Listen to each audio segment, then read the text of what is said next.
I know there's been a lot of focus correctly on refuge spaces and safe accommodation.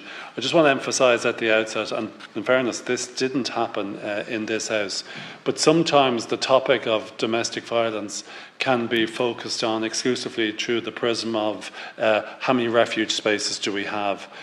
That's not the way I think we need to focus upon this issue. Clearly, refuge spaces are absolutely important. I want to see refuge spaces, safe accommodation in every county.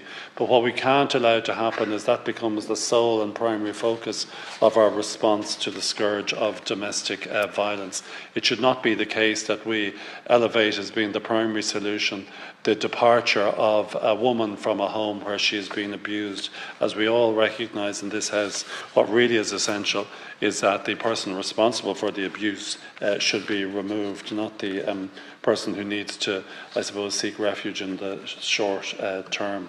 Well, Michelle, I know that you have done a huge amount of research, and I think you have made the point very clear as to your concerns with this agency, which I might add was launched earlier this year in January with great fanfare. And I know that you have said to me on many occasions, it's not more refuge places we need.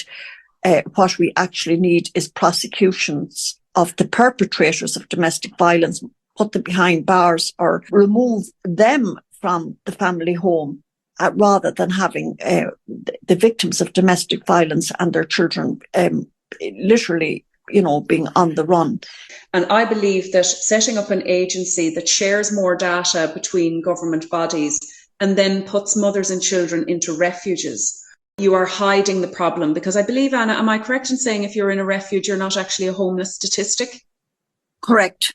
So you're not even a statistic when you're in a refuge. The analogy I always give is, the perpetrator's at home, feet up, watching telly, having a cup of tea, and the mother and children in a refuge.